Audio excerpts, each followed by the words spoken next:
నమస్తే. నేను జర్నలిస్ట్ శ్రీనివాస్. ఈరోజు న్యూస్ అనాలిసిస్‌లో ముందుగా నమస్తే తెలంగాణ పేపర్‌లో వచ్చిన వార్తలను చూద్దాం. పేదోళ్ల ఇండ్లు డమాలు, పెద్దోళ్లకు సలాము. అది ఇప్పుడు జరుగుతుంది. హైడ్రా అని పెట్టారు. ఈ హైడ్రాతోని ప్రధానంగా నష్టపోయింది ఎవరంటే, నష్టపోయింది, కష్టపడుతుంది, ఇబ్బందుల పాలైంది అంటే పేద ప్రజలు. ఎక్కడ పెద్దోళ్ళకి బడాబాబులు ఫామ్ హౌస్‌లో ఒక ఇటుక కూడా కదలలే, వాస్తవం అది. దాని గురించి ఇయాల నమస్తే తెలంగాణ ఒక వార్త రాసింది. పేదోళ్ళ ఇల్లేమో డమాలైనయి, పెద్దోళ్ళకేమో సలాం చేస్తారు. ఆ పెద్దోళ్ళల్లో చాలా పెద్ద పెద్ద స్థాయి ముఖ్యమంత్రి బ్రదర్ కూడా ఉండు. అట్లాంటి పరిస్థితి అలా హైడ్రా. ఎక్కడన్నా పేదోళ్ళ గుడిసె కనపడితే ఎమ్మటే రంగనాథ్ గారు ఆడ ప్రత్యక్షమవుతాడు. ఏది హైడ్రా కమిషనర్. బుల్డోజర్తో ప్రత్యక్షమవుతాడు. ఇక అక్కడ అన్ని ఆయన చట్టాల గురించి, విలువల గురించి, భూములు కబ్జా చేసిన చెరువుల కబ్జా గురించి చెబుతాడు. మరి అదే పెద్దోళ్ళకి సంబంధించిన ఫామ్ హౌజులు కళ్ళ ముందు పెద్ద పెద్దగా కనపడతాయి. ఇదన్న చిన్న గది ఉంటుంది పేదోళ్ళది, ఒక 60 గజాలు 70 గజాల్లో. ఇది కళ్ళకి అంత పెద్ద పెద్దగా కనపడుతున్నప్పుడు పెద్ద పెద్ద ఫామ్ హౌజులు ఎందుకు కనపట్టలే? వాళ్ళకి సలాం దేనికి చేస్తున్నారు? ఎవరి కోసం మీరు ఈ హైడ్రా ఏర్పాటైంది? పేదోళ్ళని ఇబ్బంది పెట్టడానికా, నిజంగానే చెరువులను పరిరక్షించడానికే అనేది ఇక్కడ ప్రధానం. ఇప్పుడు మొన్న ఒక వసంత కృష్ణప్రసాద్ అని, ఇప్పుడు ఏపీలో తెలుగుదేశం పార్టీ ఎమ్మెల్యే ఆయనకు సంబంధించిన ఒకటి ఏదో డ్యామేజ్ చేశారు. దాన్ని పెద్ద పెద్ద అక్షరాలతో పెద్దోళ్ళైనా పేదోళ్ళైనా మాకు ఒకటే అన్నారు. సరే, ఆయన ఆంధ్ర అయినా, ఆయన పేదోడైనా కూల్చారు, సంతోషమే. మరి ఇక్కడున్న మంత్రులు, ఎమ్మెల్యేలు, అధికార పార్టీయో లేదా ప్రతిపక్ష పార్టీయో చాలామంది ఫామ్ హౌజులు ఉన్నాయి. బీఆర్ఎస్ వాళ్ళకు ఉన్నాయి, కాంగ్రెస్కి ఉన్నాయి, బీజేపీకి ఉన్నాయి, అందరికి ఉన్నాయి. మరి ఆ ఫామ్ హౌజులు ఎందుకు గోల్టారు? అవి కూడా చెరువుల పక్కనే ఉన్నాయి. మంచి బీచ్ లుక్ వచ్చేటట్టు కట్టుకున్నారు చాలామంది. దీనికి సంబంధించి ఒక వార్త రాసింది.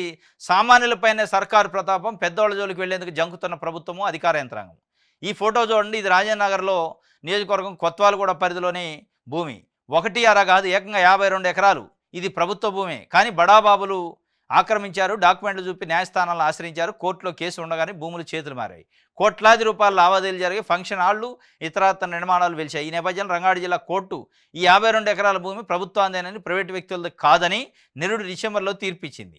ఆ వెంటనే కేసు గెలిచామని, భూమిని కాపాడేందుకు చర్యలు తీసుకోండి అంటూ ప్రభుత్వ న్యాయవాది రెవెన్యూ అధికారులకు లేఖ రాశారు. అనంతరం నెల క్రితం కోర్టు తీర్పు కాపీ కూడా అధికారులకు చేరింది. కానీ ఆ భూమి వంక అధికారులు కన్నెత్తి చూడలే. కోర్టు ఆర్డర్ వచ్చింది.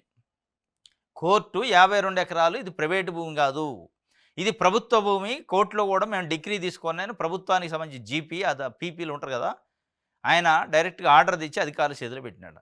వీళ్ళకి కదలట్ల కాళ్ళు రాట్ల, కదలటానికి కాళ్ళు రాట్ల, చూడటానికి కళ్ళు రాట్ల, వినటానికి చెవులు రాట్ల. ఎందుకంటే ఆ బడాబాబులకి, ఆ కబ్జాదారులకి, అధికారులకి సంబంధాలు ఉంటాయి.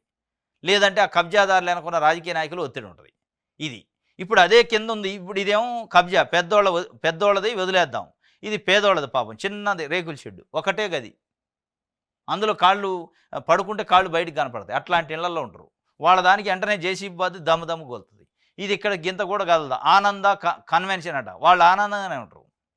పేద ప్రజలు నల్ల చెరువులో ఇళ్ళు, తెల్ల చెరువులో ఇళ్ళు, ఇంకేదో చెరువులో ఇల్లు మొత్తాన్ని గుల్చేశారు.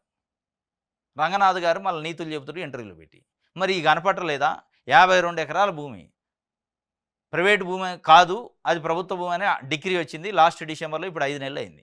ఎందుకు రెవెన్యూ అధికారులు కానీ, ఎందుకు దానికి సంబంధించిన హెచ్ఎండిఓనో జిహెచ్ఎంసీ అధికారులు పోరు?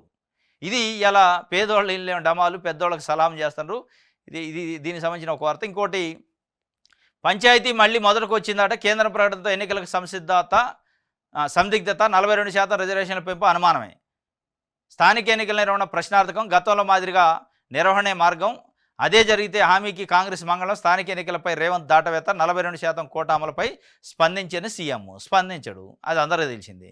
పంచాయతీ ఎన్నికలు మళ్ళీ మొదటి కంటే అసలు యాడొచ్చింది? మళ్ళీ మొదటికి కాదు, అసలు మొదలే కాలే. ఎందుకంటే కామారెడ్డి డిక్లరేషన్ పేరుతోనే ఎన్నికల ముందు కాంగ్రెస్ పార్టీ 42% మేము రిజర్వేషన్ ఇస్తామన్నది. కేసీఆర్ 23% చేసిండు, మేము 42% ఇస్తామన్నది. జనాలు నమ్మారు. అంటే కేసీఆర్ అసలు 23 ఎందుకు చేసిండు, మరి వీళ్ళు 42 ఎందుకు చేయలేస్తారు అనేది అప్పుడు జనాలు ఆలోచించలే. జనాలను ఆలోచించే విధంగా కూడా చేయలే, వీళ్ళు నమ్మించారు. కేసీఆర్ 23 చేసింది దేనికంటే సుప్రీంకోర్టు ఆర్డర్లు ఇచ్చింది.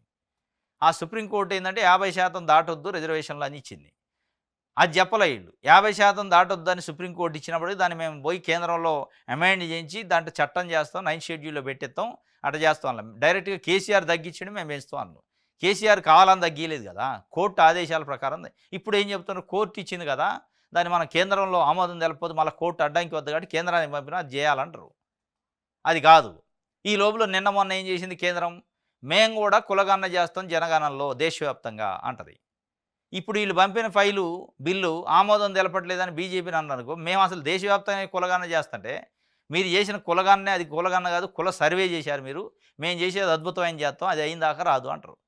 ఇటు అటు కలిసి కాంగ్రెస్ బీజేపీ పొత్తులు ఇలా పంచాయతీలకి ఎన్నికలకి జరగవు. పంచాయతీలకి ఎంపీటీసీలకి ఎన్నికలు జరగవు. గ్రామ పంచాయతీలకి రావాల్సిన నిధులు రావు. ఇది మొత్తానికి త్రిశంకు స్వర్గంలో వేశారు పంచాయతీలని.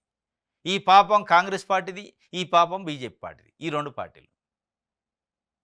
ఇది మొత్తానికి పాపం మూటగట్టుకున్నారు. పంచాయతీ మళ్ళీ మొదటికే వచ్చింది కథ. అది కాదు, మన్ను కాదు, మనం చూడం అనేది. 42సారి ఢిల్లీకి సీఎం రేవంత్ రెడ్డి పోతుండట. కాంగ్రెస్ వర్కింగ్ కమిటీ భేటీకి హాజరు. 42సారి పోతుండట. రైట్.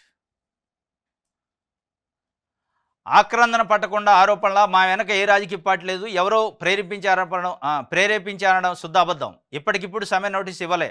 7 నెలలుగా మంత్రుల చుట్టూ తిరిగాం, సర్కారు చర్చలకు పిలిస్తే తప్పక వస్తాం. సీఎం రేవంత్ రెడ్డి వ్యాఖ్యలపై ఆర్టీసీ జేఏసీ మండిపడ్డది. నిన్న మేడే సందర్భంగా ముఖ్యమంత్రి రేవంత్ రెడ్డి గారు ఆర్టీసీ కార్మికులకు సంబంధించి ప్రధానంగా కొన్ని వేల మంది ఉన్నారు, వాళ్ళకి ఏమైనా తీపి కబురు చెబుతారేమో అనుకున్నారు.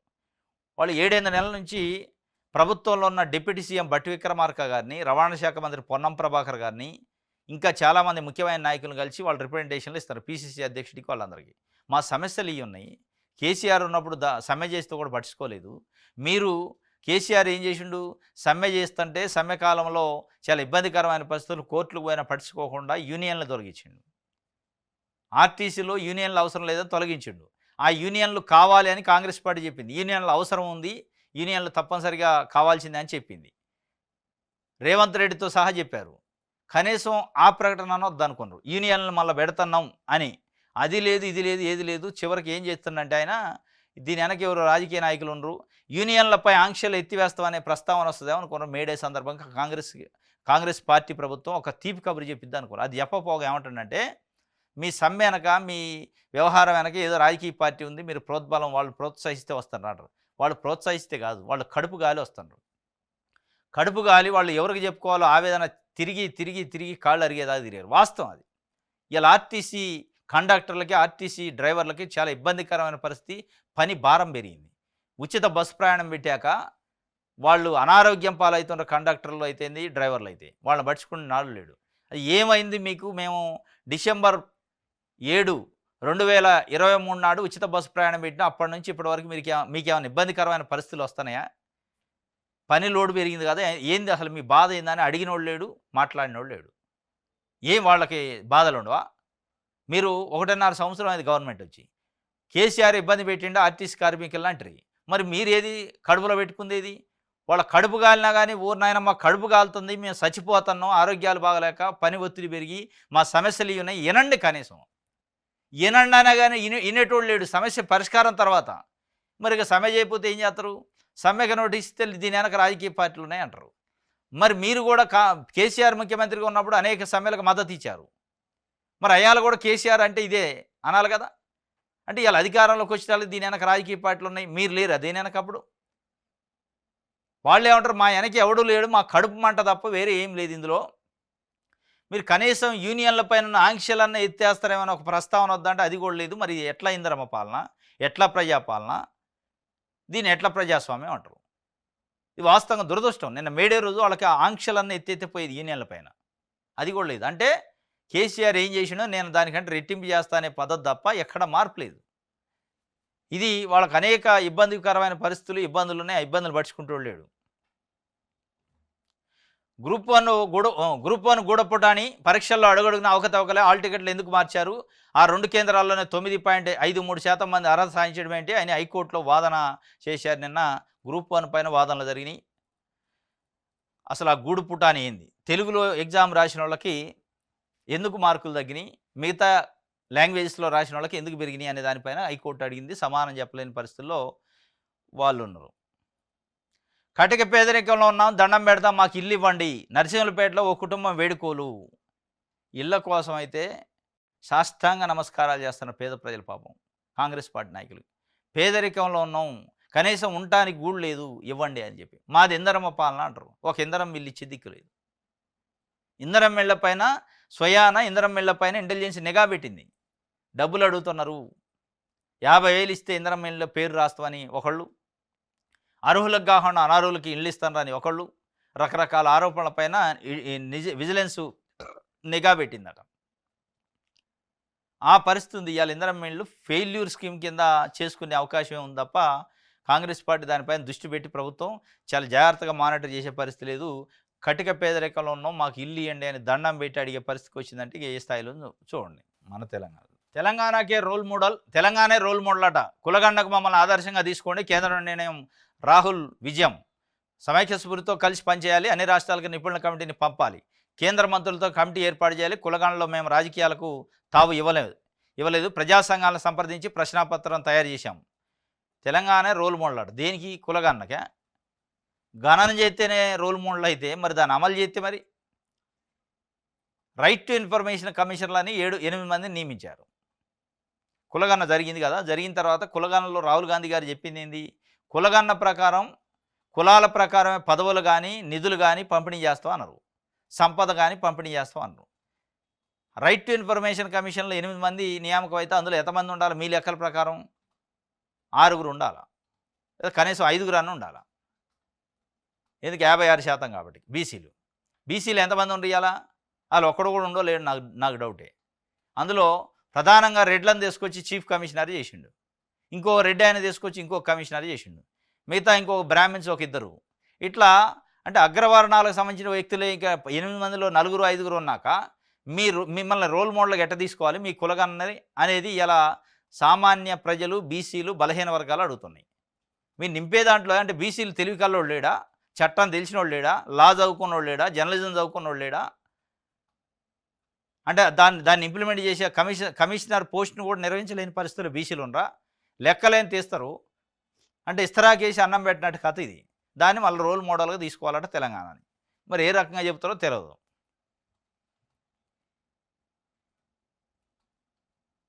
పంచాయతీ ఆలస్యం. బీసీ రిజర్వేషన్ చట్టబద్ధత ఇప్పట్లో అయ్యేనా? కేంద్ర ప్రభుత్వం నుంచి ఇప్పటికీ రాని స్పష్టత. కులపరమైన జనగణన పూర్తి చేసిన రాష్ట్ర ప్రభుత్వం. పంచాయతీ ఆలస్యమే, కేంద్ర ప్రభుత్వం నుంచి రాదు. ఇక ఆ స్పష్టత రాదు, పంచాయతీ ఆలస్యం అయితే. ఎందుకంటే ఇక వాళ్ళు కులగణనని వాళ్ళు తీశారు కదా, అయిపోయాయి. ఇంకా మేమే కులగణన చేస్తుంటే నువ్వు చేసింది అసలు కరెక్ట్ లేదని. సమ్మె వద్దు, పంతాలకు పోవద్దని సీఎం చెబుతుండే. సీఎం పిలిస్తే మేము వచ్చి చర్చలు జరుపుతూ అంటుండే. పిలవండి మరి, వాళ్ళతో చర్చలు జరిపితే అయిపోయాయి. సమ్మె వద్దు, పంతాలకు పోవద్దు అంటే పంతం ఏముంది అందులో? వాళ్ళ కడుపుమంట అది. రాష్ట్ర ఆర్థిక పరిస్థితి బాగలేదు, ఇప్పుడిప్పుడే గాడిన పడుతున్నాం, మరో ఏడాదిలో కొంత కుదురుకుంటుంది, ఆర్టీసీ కార్మికులు సమ్మె లాంటి నిర్ణయాలు తీసుకోవద్దు సీఎం రేవంత్ రెడ్డి. మరి ఇదే మాటగా కేసీఆర్ కూడా చెప్పింది. ఆర్టీసీ కార్మికులు సమ్మె చేయొద్దు, నాకు తెలియదా, కడుపులో పెట్టి చూసుకుంటా. ఇప్పుడు ఏనేం చెబుతాం? రాష్ట్ర ఆర్థిక పరిస్థితి బాగలేదు, ఇప్పుడిప్పుడే కుదురుకుంటుంది, మీరు సమ్మె చేయొద్దు. ఎన్ని రోజులు పట్టింది కుదురుకోవడానికి? మరి కుదురుకుంటున్న సరే ఆర్టీసీ కార్మికులకి వాళ్ళ సమస్య పరిష్కరించాలంటే రాష్ట్ర ఆర్థిక పరిస్థితి బాగలేదు. మరి మంత్రులు హెలికాప్టర్లు తిరగడానికి, ఏ మంత్రి పట్టుకుని హెలికాప్టర్ ఎక్కడం, హెలికాప్టర్ దిగటం, యాడ్లు, ప్రకటనలు, కోట్ల రూపాయల ప్రకటనలు. జిహెచ్ఎంసీ వ్యాప్తంగా ఎక్కడ చూసినా బస్ షెల్టర్కి రేవంత్ రెడ్డి బొమ్మ, బట్టి విక్రమార్క గారి బొమ్మ, ఇద్దరు రెండు వైపులు. ఏదో పెద్ద అద్భుతాలు చేసినాడు. దేనికి యాడ్లు ఇవ్వడానికి డబ్బులు వస్తాయి, హెలికాప్టర్లు తిరగడానికి డబ్బులు వస్తాయి. కానీ ఆర్టీసీ కార్మికుల కాడికి వచ్చేటాక మా రాష్ట్ర ఆర్థిక పరిస్థితి బాగాలేదు, ఇప్పుడిప్పుడే కుదరబడుతుంది, కాబట్టి మీరు సమ్మె లాంటి దానికి పోవద్దు అని చెబుతుండ్రు. రాష్ట్రంలో చేసిన కులగన్న తప్పు అంటారా? కిషన్ రెడ్డి, బండి సంజయ్ దిగజారుడు రాజకీయాలని పిసిసి చీఫ్ మహేష్ కుమార్ గౌడ్ చెబుతుండ్రు.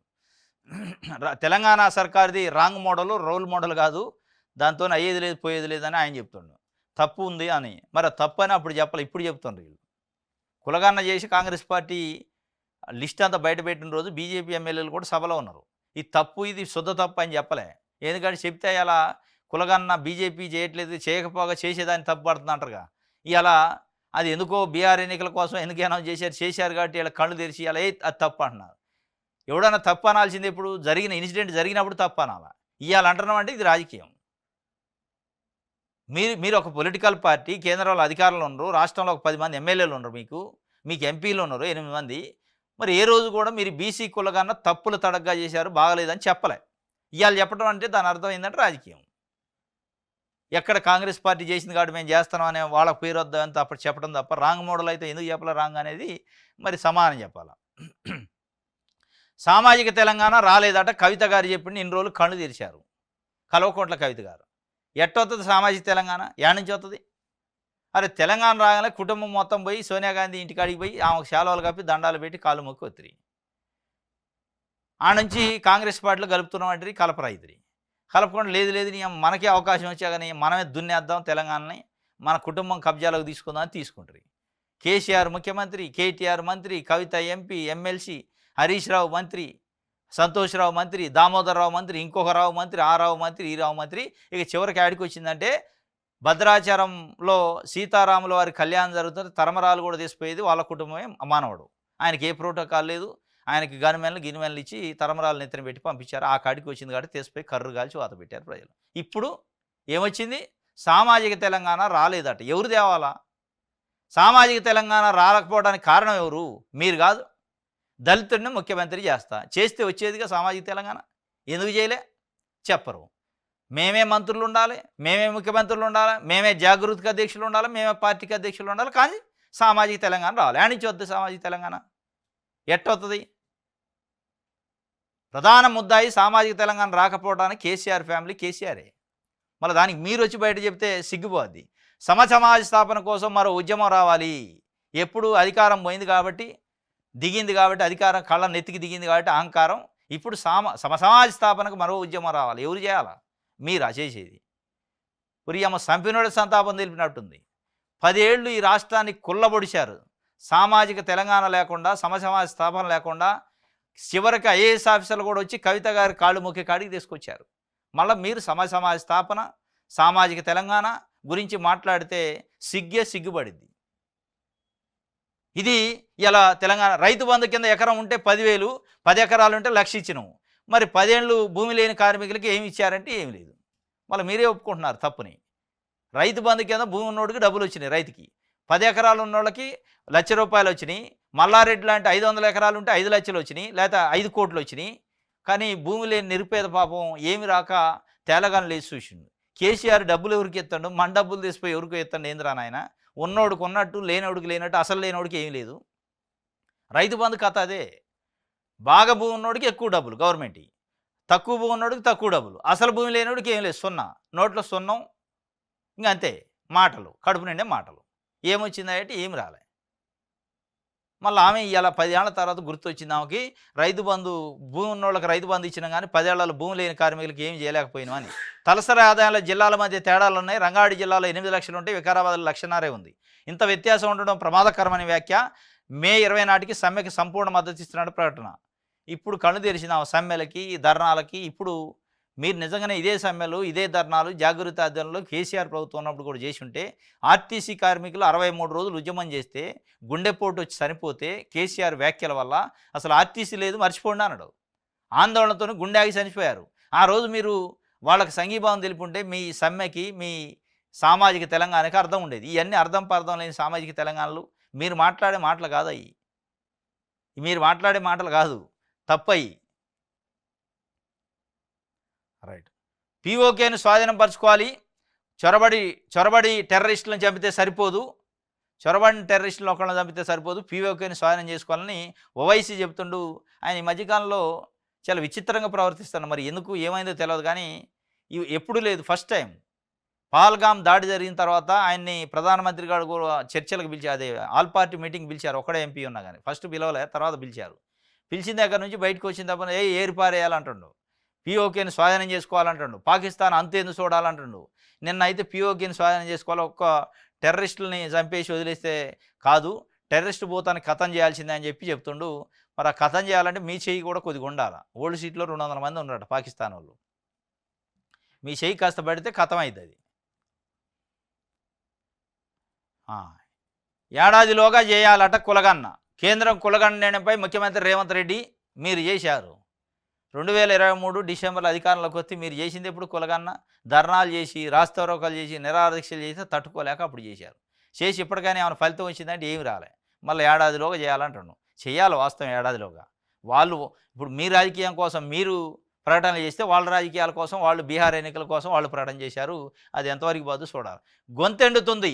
వేసవి తీవ్రత పెరుగుతుండటంతో రాష్ట్రంలో తాగునీటి సమస్య, పలు జిల్లాల్లో ప్రజలు ఇబ్బంది పడుతున్నారు. ఇబ్బందులు ఎదుర్కొంటున్న వైనం. మిషన్ భగీరథ కింద తాగునీటి సరఫరాకు అంతరాయం, జలాశయాలు, చెరువుల్లో నీటి మట్టాలు తగ్గడమే కారణం. పట్టణ ప్రాంతాల్లో ప్రజల ఇక్కట్లో క్షేత్రస్థాయిలో పరిస్థితులపై సాక్షి పరిశీలన. నాగర్ కర్నూలు జిల్లా చారుకొండ మండలం అగ్రహారం తండాలో వారం రోజులుగా మిషన్ భగీరథ నీళ్లు రావడం లేదంటే ఖాళీ బిందెలతో నిరసన తెలుపుతున్న గ్రామస్తులు. ఇది కథ.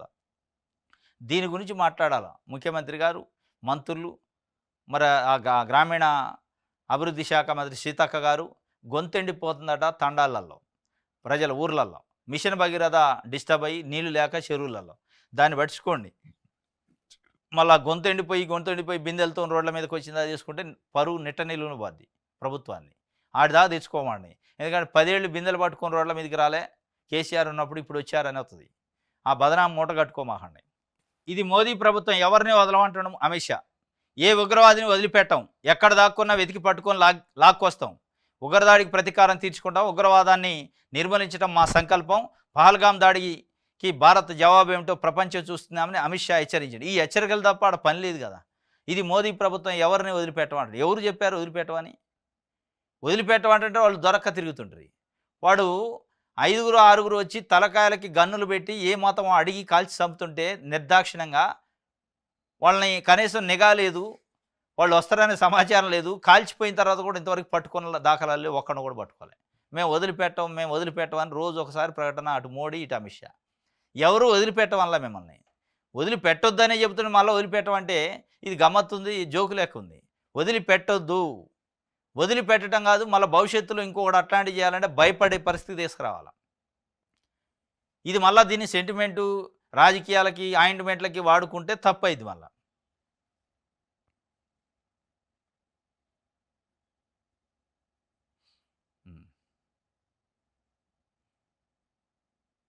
రైట్.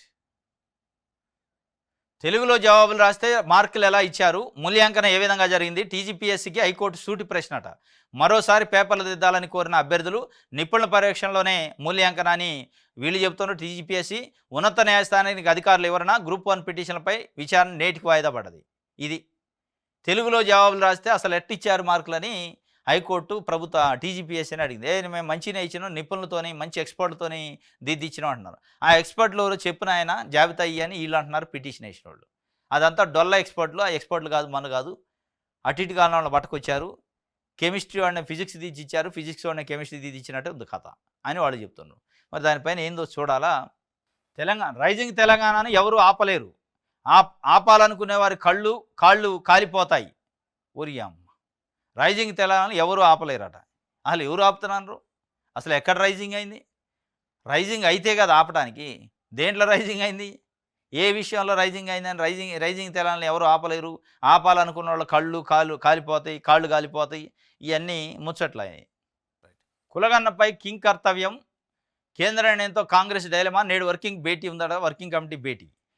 హెడ్లైన్ సరే, టైం లైన్ ఏది పక్కదో పట్టించే ఎత్తుగడ అని జయరాం రమేష్ చెబుతుంటూ 515 కోట్లతో కులగండ సాధ్యమా, రిజర్వేషన్లో 28% ఉండాలి అని ఖర్గే చెబుతుండు. ఆ నిధులు ఏ మూలకు వస్తాయి? అసలు 500 కోట్లు 515 కోట్లతో కులగన్న ఎట్ట చేస్తావు? నిజంగానే ఈ కులగన్న చేసి 68% బడుగు బలహీన వర్గాలకు సంబంధించిన రిజర్వేషన్లు పెంచుతారా అని కాంగ్రెస్ పార్టీ ఇప్పుడు సూటిగా అడుగుతుంది. ఎందుకంటే కాంగ్రెస్ పార్టీ వాస్తవం కులగన్నని వాళ్ళ ఫ్లాగ్షిప్ ప్రోగ్రాంగా పెట్టుకున్నారు. దాంతోనే భవిష్యత్తులో రాజకీయాలు, దాంతోనే ఎన్నికలకు పోవాలనుకున్నారు. ఈ లోపల అనూహ్యంగా బీజేపీ ప్రభుత్వం, ఎన్డీఏ కూటమి ప్రభుత్వం మేమే కులగాన చేస్తున్నాం అని ఇప్పుడు కింకర్త నిలబడితే కాంగ్రెస్ ఏం చేయాలి? మన ప్రోగ్రామ్ను వాళ్ళు టేక్ ఓవర్ చేశారు, వాళ్ళు హైజాక్ చేశారు. ఇప్పుడు మన పరిస్థితి ఏంటంటే, ఇప్పుడు వీళ్ళ పరిస్థితి ఏముంటుందంటే కులగాన ఎప్పుడు చేస్తారు? టైం అంటే ఒక రోజు అటు ఇటు చేస్తారు. దాని తర్వాత ఏంది? ఇప్పుడు కాంగ్రెస్ పార్టీ ముందున్న ప్రశ్న ఏంటంటే, ముందున్న సవాల్ ఏంటంటే, ముందున్న అవకాశం ఏంటంటే బీజేపీకి సవాల్ ఇస్తరొచ్చు. ఏ విషయంలో? కులగణన చేస్తారు, చేసిన తర్వాత గణన ప్రకారమే సంపదని పదవుల్ని పంపిణీ చేయాలి అని కాంగ్రెస్ పార్టీ డిమాండ్ పెట్టాలి. అది పెడితే అప్పుడు కొంచెం ట్విస్ట్ ఉంటుంది. బీసీలు కానీ, ఎస్సీలు కానీ, ఎస్టీలు కానీ, బడుగు బలహీన వర్గాలు కానీ, ఓపెన్ కాస్ట్లు కానీ ఎంతెంతమంది ఉన్నారో వాళ్ళ ఆ ఉన్న రేషియో ప్రకారం, నిష్పత్తి ప్రకారమే దేశంలో ఉన్న సంపదను పంచాలి, దేశంలో ఉన్న బడ్జెట్ని ఏర్పాటు చేయాలి. అదేవిధంగా కులాల ప్రకారమే లెక్క పెడతాం కాబట్టి దేశంలో ఉన్న క్యాబినెట్ కానీ ప్రధానమంత్రులు కానీ మిగతా ఏ పదవి నియమించినా అదే పద్ధతిలో భర్తీ చేయాలనే విధంగా ఒక చట్టం తేవాలని కాంగ్రెస్ పార్టీ పెడితే అప్పుడు వీళ్ళకి ఫలితం ఉంటుంది. ఇప్పుడు మరి వర్కింగ్ కమిటీ సమావేశం ఉందట, మరి అది ఏమైనా పెడితే ఎట్లా, అది మంచి సక్సెస్ఫుల్. అది గణన చేయటం కరెక్టే, ఇస్తరాకు వేయటం కాదు. వేసిన ఇస్తరాకులో ఎవరికి ఏ అన్నం పెట్టాలో పెట్టాలా. మళ్ళీ ఇస్తరాకు గణన చేసి ఆడ పెట్టి 10 మంది ఉన్నోడికి 100 మందికి సరిపోని ఫుడ్ పెట్టి 100 మంది ఉన్నోళ్ళకి 10 మందికి సరిపోని ఫుడ్ పెడితే మళ్ళీ వాడు తినేదట కుక్కలు చింపిన ఇస్తరా ఇది. అది అంతే కదా. 10 మంది ఉన్న ఈడబ్ల్యూఎస్ 5% ఉన్న అగ్రవర్ణాలకి ఈడబ్ల్యూఎస్ అని కోటా ఇచ్చిండు 10%. అంటే వాళ్ళకి సరిపోను కాదు, ఇంక ఎక్కువ ఇచ్చేసిండు. ఇప్పుడు 60-70% మంది ఉన్న వాళ్ళకేమో 42% కూడా లేని పరిస్థితి రిజర్వేషన్. మరి ఏ రకంగా ఈ ఈక్వేషన్ని పట్టుకోవాలో కాంగ్రెస్ పార్టీ. ఆదాబ్ హైదరాబాద్ చూద్దాం. ప్రభుత్వ భూమి తాకట్టు పెట్టిండట ఒక ఆయన, 8 కోట్లు కాజేసిండట. యూనియన్ బ్యాంక్ ఆఫ్ ఇండియాలో లోన్ పేరుతో మారంగంటి రాజేందర్ రెడ్డి, మారంగంటి ప్రవీణ్ రెడ్డిలు భారీ మోసం. బ్యాంకర్లు మోసగించిన బడా మోసగాళ్లు మేడ్చల్ మల్కాజ్గిరిరావు ఉప్పల్ మండలంలో సరికొత్త మోసం. సర్వే నెంబర్ 584 బదులు సర్వే నెంబరు 581/1ని చూపిన వైనం. ఉప్పల్ మండలం ఉప్పల్ కల్సా గ్రామంలో సర్వే నెంబర్ 581/1లో ప్రభుత్వ భూమిగా తెట్టతెలం. ఎంక్వైరీ చేయకుండా గుడ్డిగా లోన్ మంజూరు. 8 కోట్లు తీసుకొని ఎగ్గొట్టిన మారంగంటి కుటుంబ సభ్యులు. ప్రభుత్వ భూమిని వేలం వేసిన యూనియన్ బ్యాంకు. వేలంపాటలో దక్కించుకున్న కల్కి స్పిరిచువల్ వెల్ఫేర్ ట్రస్ట్ను సైతం మోసం చేసిన బ్యాంకు. సర్కారు భూమిని స్వాధీనపరచుకోనన్న రెవెన్యూ యంత్రాంగం. ఇది జరుగుతుంది ఇవాళ హైదరాబాద్లో. ప్రభుత్వ భూమి మాత్రం అది 581/1 నెంబరు ప్రభుత్వ భూమి. దాన్ని 584 భూమి అని చెప్పి మాకుందని చెప్పి పట్టా కింద క్రియేట్ చేసి మారంగంటి ప్రవీణ్ రెడ్డి అట, మారంగంటి రాజేందర్ రెడ్డి అట, వీళ్ళిద్దరు అన్నదమ్ములు అనుకుంటారు నాకు తెలిసి. ఇద్దరు కలిసి యూనియన్ బ్యాంక్ కాడికి పోయి, యూనియన్ బ్యాంక్ అంటే దేశానికి సంబంధించిన బ్యాంక్ యూనియన్, దాన్నే మోసం చేశారు. మామూలు గనులు కాదు, 8 కోట్లు తీసుకుంటారట. వాళ్ళకి తెలిసి ఇది మంద కాదు, భూమిని తీసుకుందాం ఎగ్గొడదామని. ఎగ్గొడితే వీళ్ళు ఆ భూమి మీదకి పోయారు, తాకట్టు పెట్టారుగా. భూమి మీదకి పోయి మొత్తం జెండాలు బాతి పొజిషన్ తీసుకొని మళ్ళీ వాళ్ళు వేలంపాట పెట్టి కల్కి స్పిరిచువల్ సొసైటీ వాళ్ళకి ఇచ్చారట. వాళ్ళు తీసుకున్నాక మొత్తం డొల్ల బయటపడితే వాళ్ళనేమో ఇప్పుడు ఆంధ్ర యూనియన్ బ్యాంక్నేమో ఈ మారంగంటి రాజేందర్ రెడ్డి ప్రవీణ్ రెడ్డి మోసం చేస్తే, యూనియన్ బ్యాంక్ ఏమో కల్కి స్పిరిచువల్లోనూ మోసం చేసింది. వీళ్ళిద్దరు కలిసి స్పిరిచువల్ సొసైటీని మోసం చేశారు. 8 కోట్లు తీసుకున్నారు, వాడు మోసం చేసిండు. 8 కోట్లు మళ్ళీ రికవరీ చేసుకోవడానికి వీళ్ళు మోసం చేశారు. మధ్యలో ఇప్పుడు రెవెన్యూ యంత్రాంగం పోయి ఆ భూమిని స్వాధీనం చేసుకోవడానికి ప్రయత్నం చేస్తుంది. ఇగో ఇంత చీటింగ్ జరుగుతుంది. ఇప్పుడు మామూలు పట్టా భూమి ఉన్నాడు రైతు అవసరం ఉండి పెట్టుబడికి పోయి 1 లక్ష రూపాయలు 50,000 కావాలంటే ఒక 100 సంతకాలు పెట్టిస్తారు. 100 సంతకాలు పెట్టి చివరికి నీకు క్రెడిట్ లిమిట్ లేదు, నీకు భూమి తక్కువ ఉంది, నీకు అన్ని డబ్బులు రావు, ఇన్ని వస్తాయని చెప్తారు. మరి 8 కోట్లు ఎట్టిచ్చింది యూనియన్ బ్యాంకు? యూనియన్ బ్యాంకును మోసం చేయలేదు. యూనియన్ బ్యాంకులో ఉన్న అధికారులు ప్లస్ ఈ రాజేందర్ రెడ్డి ప్రవీణ్ రెడ్డి కలిసి ప్రభుత్వాన్ని మోసం చేశారు. యూనియన్ బ్యాంక్ ఎందుకు మోసపోదు, మోసం చేయలేవుడు. అందులోని అధికారులు కూడా అంతో ఇంత తాయిలాలు తీసుకొని ఇచ్చి ఉంటారు. 8 కోట్లు రొటీనే ఇస్తారా? ఫిజికల్ వెరిఫికేషన్ లేకుండా, ఏది చూసుకోకుండా, లీగల్ అడ్వైజ్ లేకుండా, ఏది లేకుండా ఏదైనా మనం ఒక ఇల్లు కొనుక్కోవాలంటే దానికి బ్యాంకు లోన్ పెడితే దానికి లీగల్ ఎక్స్పర్ట్స్ నుంచి ఒపీనియన్ తీసుకురామంటాడు, అది అమ్మంటాడు, ఇది అమ్మంటాడు. మళ్ళీ వాళ్ళ బ్యాంకు అడ్వైజరు, వాళ్ళు లీగల్ అడ్వైజర్లు ఉంటారు, వాళ్ళు ఇస్తారు రిపోర్ట్, ఇవన్నీ చేస్తారు. మరి దీనికి ఎందుకు రాలే ఈ రిపోర్ట్లని, సర్వే రిపోర్ట్లు ఇవన్నీ ఎందుకు రాలే అంటే తెలిసే జరిగింది, ఇలా డౌట్ లేదు. 8 కోట్ల రూపాయలు అంఫర్ట్ అయినాయి. మరి ఈ అంఫర్ట్ వెనక మరి ఇట్లాంటి వాడిని తీసిపోయి జైల్లో పెడతారా అంటే పెట్టరు. వాడు ఆరామ్సే బయట తిరుగుతాడు మంచిగా. ఏదన్నా 1 లక్ష రూపాయల 50,000 రైతు ఒక లోన్ ఉంటే తలుపు శాఖలు బెక్కిపోతారు. ఇంట్లో ఉన్న గేదెలని ఆవులు ఉంటే తీసిపోయే పరిస్థితి బ్యాంకులు ఉన్నాయి. కానీ ఇక ఇట్లాంటి వాళ్ళు ఆరామ్సే దర్జాగా తిరుగుతారు, రోడ్ల మీద ఏసీ కార్లలో తిరుగుతారు. ఇది హంఫర్ట్ కథ. సామాన్యుల ఆశలే వారి పెట్టుబడి అట. ఈ చారీలీళ్ళు వెంకటేశం చారి, బ్రహ్మాచారి అట. Srilakshmi Sai constructions private limited లీలలు. రంగులు బ్రోచర్లను చూపించి మోసం చేస్తారు. ప్రీ లాంచింగ్ ఆఫర్లు, ఈఎంఐ పేరుతో కోట్లల్లో వసూళ్లు. జనాలకు ఆకట్టుకునేందుకు ఏజెంట్లకు భారీ నజరానాలు. డబ్బులు కట్టి 10 ఏళ్ళైనా రిజిస్ట్రేషన్ చేయని వైనం. లబోదీపమంటున్న బాధితులు పట్టించుకొని అధికారులు. బాధితులకు న్యాయం చేపట్టి ఎప్పటికీ జరిగాను అని చెప్పి ఇది ఒకటి. శ్రీలక్ష్మి అట. శ్రీలక్ష్మి సాయి కనెక్షన్. ఎవరికి సిరి అంటే వాళ్ళకే సిరి, జనాలకేం సిరి లేదు. ఇలా సిరి రావడం కోసం శ్రీలక్ష్మి సాయి కన్స్ట్రక్షన్స్ అని పెట్టుకొని ప్రీ లాంచింగ్ ఆఫర్లు, ఈఎంఐ ఆఫర్లు, డబ్బులు మొత్తం వసూలు చేసుకున్నారు, గల్లాలు వేసుకున్నారు, బోర్డు తిప్పేశారు. వాళ్ళకి 8 ఏళ్ళు అయితే రిజిస్ట్రేషన్ లేదు, ప్లాట్ లేదు, అది ఎక్కడుందో తెలియదు. ఇప్పటికే అనేక మోసాలు జరుగుతున్నాయి. సాయి సాయితీ ఇంకేదో, ఇంకేదో చాలా జరిగినాయి. అన్ని మోసాలు జరుగుతున్నాయి. ఇంకా ప్రజలు మోసపోతారు. ప్రీ లాంచింగ్ ఆఫర్‌ల పేరుతోని డబ్బులు ముందు వసూలు చేస్తారు. లాంచింగ్ చేస్తాం తర్వాత అంటారు. ఆ లాంచింగ్ ఉండదు, లీచింగ్ ఉండదు, ఏది ఉండదు. మొత్తం బోర్డు తిప్పేసే పరిస్థితి. వేల కోట్ల రూపాయల మోసాలు జరుగుతున్నాయి. అయినా మోసపోతుండ్రు. దాంట్లో ఇదొకటట Srilakshmi Sai constructions private limited. ఈళ్ళిద్దరు చారీలు కలిసి పంగనామాలు పెట్టారు ప్రజలకి. కాబట్టి వాళ్ళు మరి ఎప్పటికైద్ది న్యాయం అంటే ఈ న్యాయం ఇగ ఏమైద్దో వాడు కోర్టుకు పోతాడు, స్టే తెచ్చుకుంటాడు. ఇది ఈరోజు న్యూస్ అనాలిసిస్. రేపు తాజా వార్తలతోని తిరిగి కలుసుకుందాం. Thank you.